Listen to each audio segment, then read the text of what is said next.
Howdy, folks. I'm Terrific Thunderbird, terrifyingly taking over tense towns. I'm Amber. And here are more tense towns for us to take over, like Brain from Peaky of the Brain, except for more cryptid-like. Let's get started. Alright, folks, and our first letter is titled, Am I a Jerk? I made my daughter, an 11-year-old, cry during D&D. Even though everything turned out okay, my wife is still mad.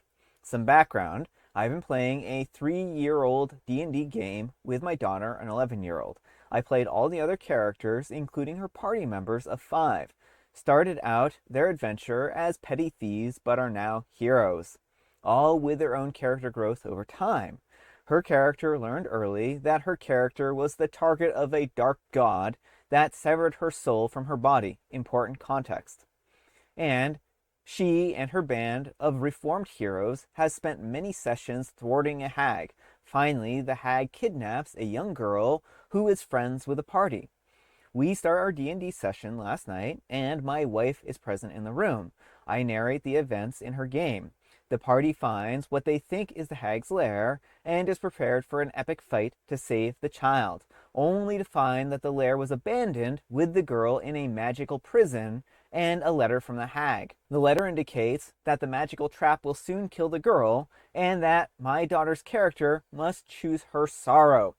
The girl will be freed on the condition that 2 of her companions are sacrificed, or her life alone to be sacrificed. They attempted a variety of methods to try and break the trap, but finally resign to be the ones to be sacrificed. These are characters that I've been playing for my daughter for years, and she has grown to love them. My daughter starts quietly sobbing as she realizes there isn't anything her character can do. My wife sees and hears all of this. I let my 11-year-old feel the range of emotions as she is in what seems to be an impossible situation. I tell her that while she does have companions that say they're willing, that she could decide that this is where her character story ends in a heroic act of service. She starts sobbing. This would mean a permanent end to a 3-year story. I ask her if she wants to take a break to think. She nods and goes to her room.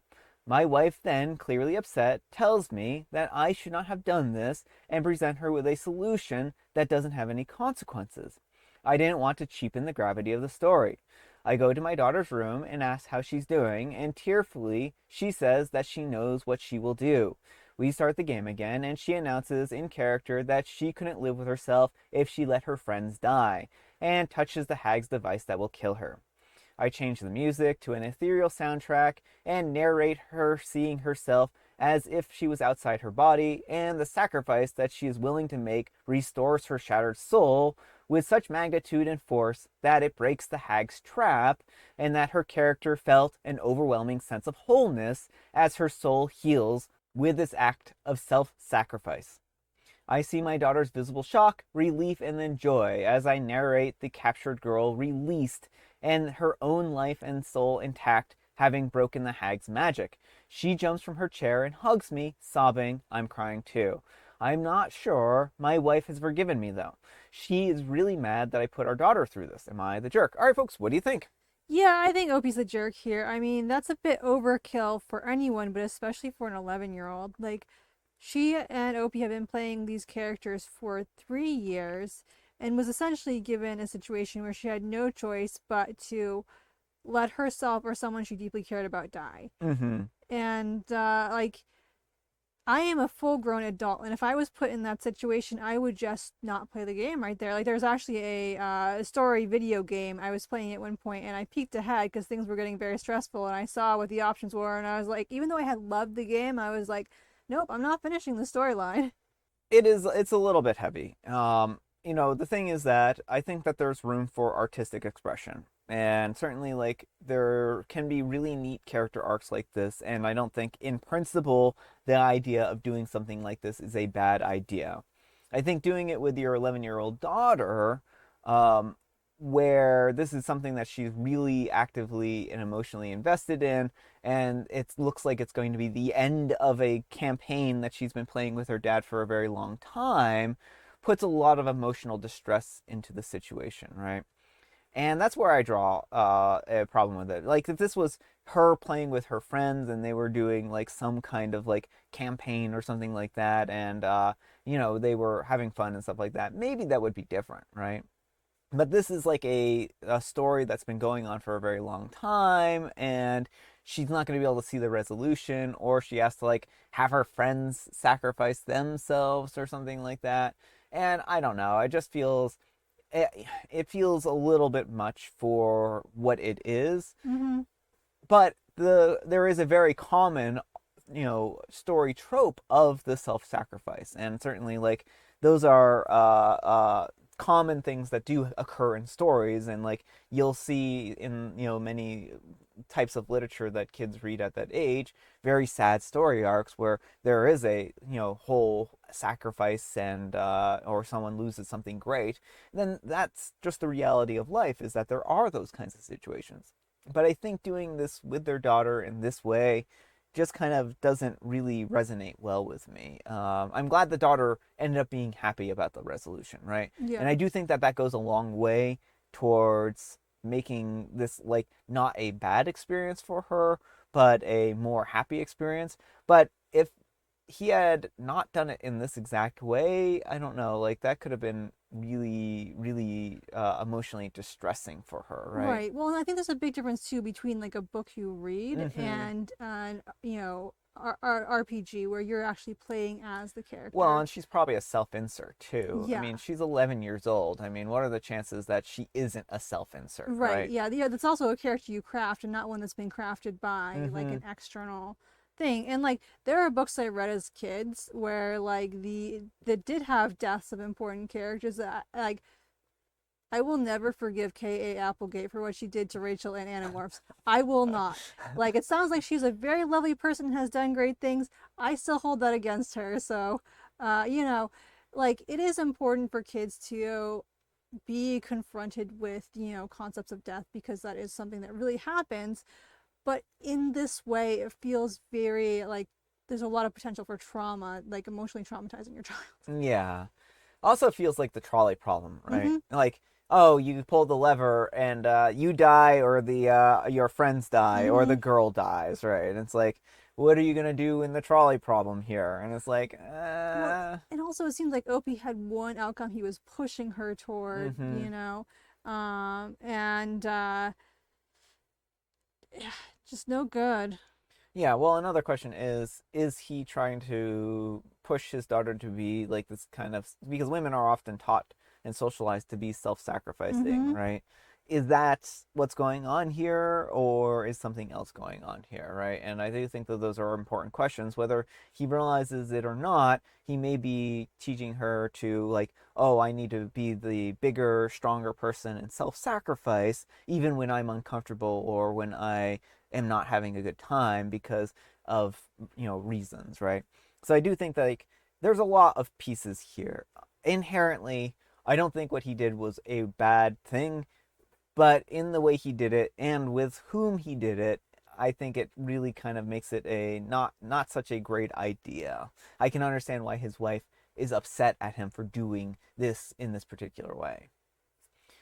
But let me know what you folks think. So anyhow, take care and good luck. But folks, let's see what the Wheel of Judgment has to say. Wheel of Judgment, turn, turn, turn. Tell us the judgment that OP's earned. No judgment. The wheel is a coward.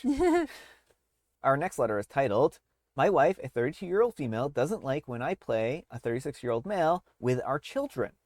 We have a 15-month-old and a 2-year-old. Our oldest is just starting to get into imaginative play, and I am loving it. I've always been awkward, shy, but I feel free to be myself around him. It's honestly been pretty healing for me to just be goofy, and he absolutely loves it. I've noticed my wife acting strange when I play with him, though, like kind of rolling her eyes or smirking when she thinks that I'm not looking. I thought that I was imagining it until yesterday. I was pretending to be a dog with her son, and he put a collar on me, and I was having fun tugging on it, nudging him and barking. I know it sounds strange, but he was in tears from laughing so hard, so I wasn't really thinking of the optics. Then he wanted me to put a ball in my mouth and follow him around. I looked over at my wife on the couch, ball in mouth, like, can you believe this? And she rolled her eyes and said, You're so weird, in a very snide tone. I felt all of my self-consciousness coming back all at once, and I told my son that we can play something else. Later that night, I asked her why she said that, and she doubled down. She says that I've always played with the kids weird and it's kind of childish. She doesn't like seeing her husband pretend to be a dog, and she doesn't know why I can't just play tag or stack blocks with them like a normal adult. This is really crushing me. Is this really how other adults feel? All right, folks, what do you think? No, not the jerk. OP, I think it's great that you're willing to play in this imaginative play with your kid. Mm-hmm. It's really helpful to the child development to actually be an active and involved participant with them in their stories. Yeah, I mean, I don't think that OP's doing anything here that's wrong, and I think that the wife has a lot to unpack if she's really this weirded out by OP playing with their child. Mm-hmm. I mean, it would be different if OP really thought they were a dog. Yeah. I mean, yeah, okay. Yeah, get some counseling and work on that, right? I mean, that's definitely a concern. But in this case, OP was just playing with their child Mm-hmm. and they were having a good time. They were being, imaginative, and I don't understand why she has such a big problem with this, right? I mean, I think um, I don't honestly don't understand why she would have such a big issue with this. I just don't. I really can't see it. Well, I think she's stuck on this idea that adults have to be all mature and like, can't do anything fun. Like Mm-hmm. people really get hung up on the idea that as an adult, you have to be, this like stoic, totally mature thing and not realizing that playing with kids is an adult thing too. Like, Mm-hmm. part of being a parent is engaging with your children in ways that are meaningful to them. Yeah. So I think really there's probably going to have to be some individual counseling on OP's part because this is probably going to be very hurtful for them. Um, and potentially marriage counseling. I do think, not potentially, I think they really should get into marriage counseling if at all possible. And if she refuses, then I don't know. I mean, this is a really hard thing to deal with in a relationship, and I would not be surprised if this continues to eat away at OP in such an unhealthy way that it does end up with them wanting to potentially move past this relationship. Yeah, honestly, I think the wife needs individual counseling to Oh, confront her sure. biases Yeah. because, really she's the problem in this whole equation, trying to, tell OP that, like, he's doing something wrong by Mm-hmm. playing with their child. Yeah. Well, I think so as well. But let me know what you folks think. So anyhow, take care and good luck. And Treto Mike says, that kind of play is developmentally good for your child. As an adult, I feel super awkward doing it, and there are limits on how far I can make myself go with it when playing with my child. On some level, that sort of thing is inevitably weird to adults, so it might just be appropriate to cut your wife a little slack and give her some room to get used to it. But as weird as it may seem to the adult mind and eye, it's helping your kid grow emotionally, socially, intellectually, and creatively. So it should be on her to get over it and learn to appreciate that you're being a good father. And OP replies, I'm hoping that this is just a side of me that she hasn't seen before, and it's been a bit jarring. I'm going to sit down with her and figure out the real reason it bothers her so much. I thought that the Smarks were good natured until now, but regardless of what the issue is, it's clear from the comments that I'm supposed to be playing like this. Well, I'm glad that they're going to sit down and talk with it. And I really Mm-hmm. do hope that they can come to a good resolution here. Mm-hmm. Ask Nicely says, there's an underlying issue here. I think that she doesn't respect you. Sorry, OP. And OP replies, I'm not really answering a lot of comments because they're very similar, but you're stuck out. I'm very afraid of this. I know that it happens because it happened with a friend and coworker. In their cases, I just pulled back and try to act a little more serious and try to watch what I say, and the problem goes away. I don't want to do that around my child, though. I'm really afraid that I'm going to have to. All right, folks, and our next letter is titled, Would you stay with this person or marry them? Is this behavior common and acceptable? Using a throwaway account to avoid being identified, this is a bit bizarre of a situation. I'm a 36-year-old male and I've been with this girl, a 32-year-old female, for about 3 years. She has always been extremely in love with me. We cuddle every single day for hours and act like our first date. We do very well financially and have literally zero issues except for this one thing, which I guess I could ignore, but I'm a musician with a fairly large following, not Justin Bieber sized, but in the metalcore/alternative world, most people in that scene have heard a song or two before, or at least know my name. Music is my absolute passion, and I have always put everything I have into making, promoting our shows, etc. I make enough money from my streams for us to genuinely live on, roughly 1.2 million to 1.7 million streams per month. But we both still work in healthcare and add even more income. From numbers and listeners alone, it's evident that the music is doing well. Shows are extremely fun. People exhibit tons of respect, love, adoration, and every single concert is just absolute bliss and kindness from the crowd. Literally, all I experience every day is the dopamine hit of the compliments online, tons of love from our community, etc. It's always incredibly positive. Here's the only thing negative, though, and it's very, very negative. My girl loves everything about me, but considers my music and persona around music an absolute joke. She absolutely hates it and makes fun of it, doesn't take it or me seriously, ignores me if I talk about music, considers me delusional for wanting to be a rock star. I've never called myself that, etc. So I've simply never brought up that part of my life around her, and she just stands backstage at shows waiting for the show to be over. Thousands of people were at her last set, and she did not find any of it cool, entertaining, or interesting. She's a bit of a music snob, so she talks garbage about anything that isn't high tier indie music culture or isn't real music, aka our tracks with screaming electronic sounds added to the tracks, etc. Basically, she finds my passion ridiculous and stupid and thinks that I'm a loser whenever music is brought up or I go to a play festival. Everything in our relationship is flawless as long as I don't talk about music, bring it up, or do anything related to music around her. We have literally never had any problems outside of that. Sex life is great, and she's extremely kind to me, loving, etc. As long as I never bring up my biggest passion in life, ever.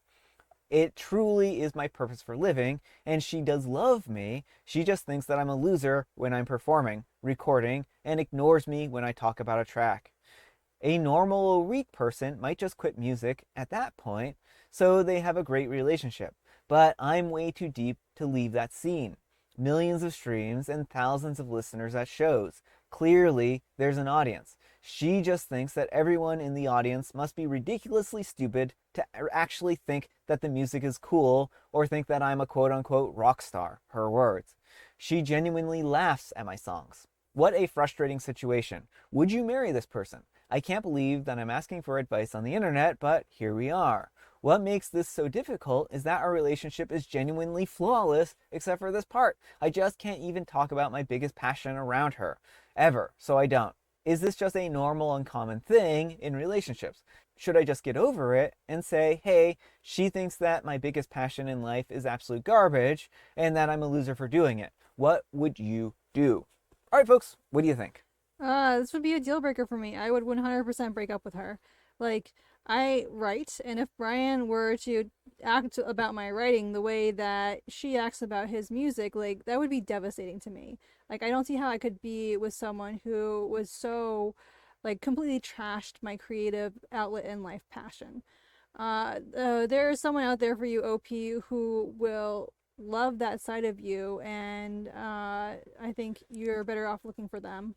You know, this is a really, really challenging situation, and the only person I think that will be able to make the determination of what's best for them is OP themselves.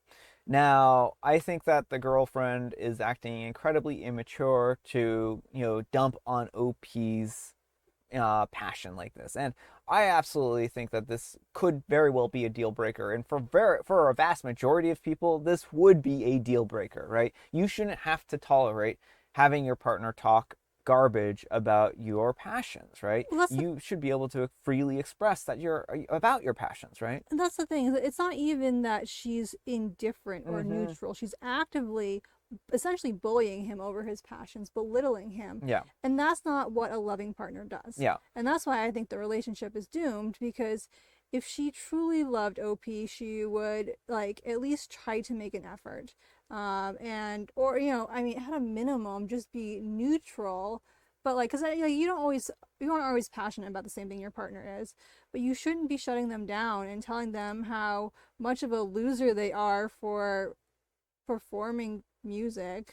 Well, I don't know if this is the end of the relationship. And the reason why is because everything else in the relationship is great, apparently. And if it truly is great and that they are, a match made in heaven, so to speak, except for this one thing, I think the proper avenue from here would be to go into couples counseling and to kind of talk through some of these things and let her know exactly how OP feels when she rags on his art like this, right?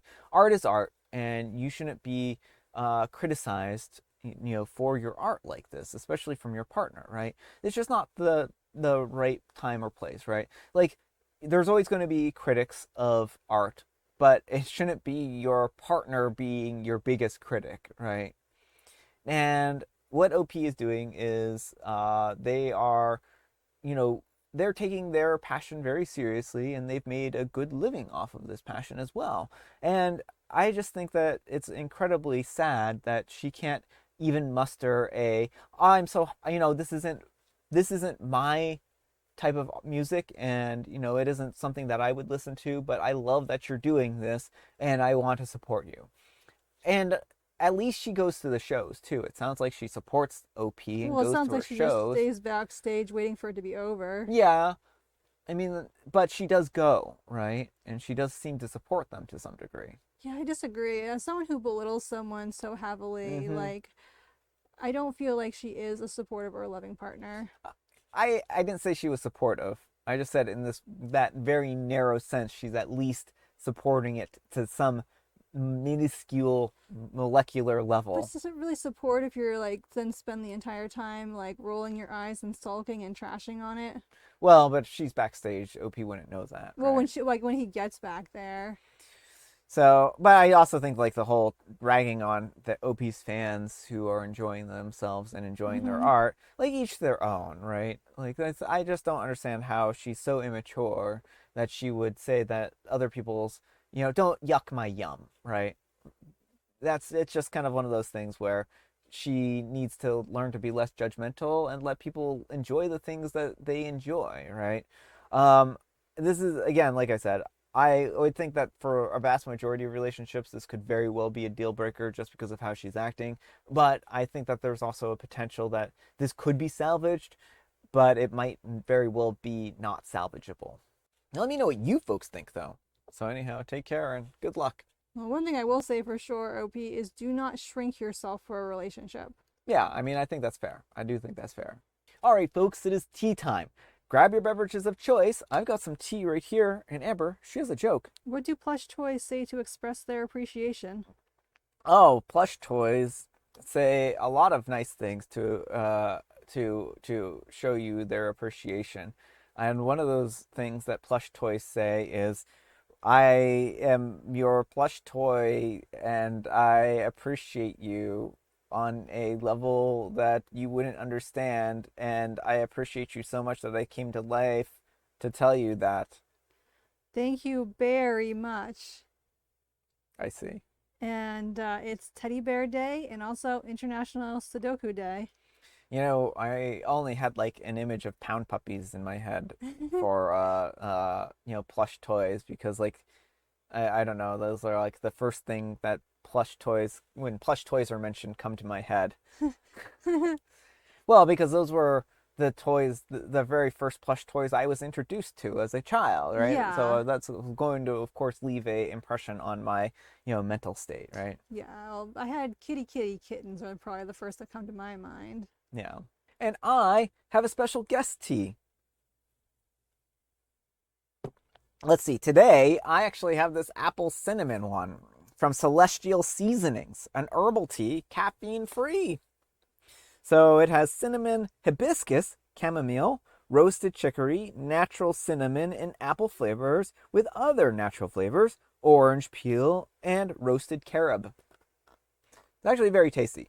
I do actually enjoy this tea a lot. We've had this one on here before, but it doesn't. It's one of these teas that never kind of get old. All right, folks, that's all the time we have for today. Thank you so much for watching. Happy Terrific Tuesday, spelled TWO.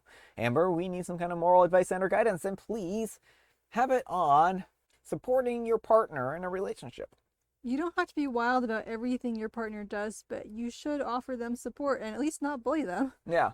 Also, if your partner is playing with your child, don't complain about it in the way that they're playing with their child, Unless unless they're it's like dangerous. or like emotionally traumatizing D&D. Yeah. But thanks so much for watching, and we'll see you all tomorrow. Bye.